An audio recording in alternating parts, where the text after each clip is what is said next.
ন্যায্য অধিকার আদায়ে শেরে বাংলার অবদান ভুলবার নয় বললেন মির্জা ফখরুল।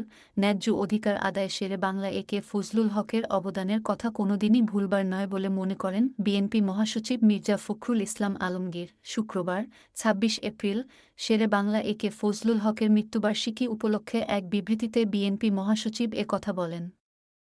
বিবৃতিতে মির্জা ফখরুল বলেন, জাতীয় নেতা শেরে বাংলা একে ফজলুল হকের মৃত্যুবার্ষিকীতে আমি তাকে গভীর শ্রদ্ধাভরে স্মরণ করছি। এদেশের মানুষের ন্যায্য অধিকার আদায়ে তার অবদান কখনোই ভুলবার নয়।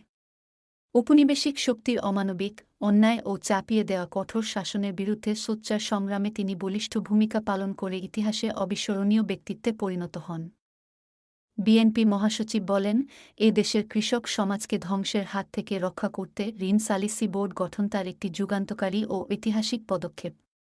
তিনি ছিলেন বহুগুণে গুণান্বিত অসাধারণ প্রতিভার অধিকারী একজন মহান ব্যক্তিত্ব।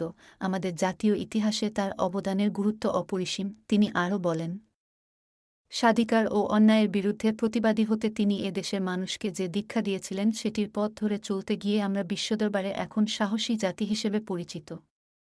দেশ এবং জাতির কল্যাণে অবদানের জন্য তিনি ইতিহাসে অমর হয়ে থাকবেন। বাণীতে এই মহান নেতার মৃত্যুবার্ষিকীতে তার রুহের মাগফিরাত কামনা করেন বিএনপি মহাসচিব। অবিভক্ত বাংলার মুখ্যমন্ত্রী, বাংলার কৃষক ও মেহনতি মানুষের অকৃত্রিম বন্ধু শেরে বাংলা আবুল কাশেম একে ফজলুল হক ১৯৬২ সালের ২৭ এপ্রিল মারা যান। তার জন্ম ১৮৭৩ সালের ২৬ অক্টোবর ঝালকাঠির রাজাপুর উপজেলার সাতুরিয়া গ্রামের মিয়া বাড়িতে।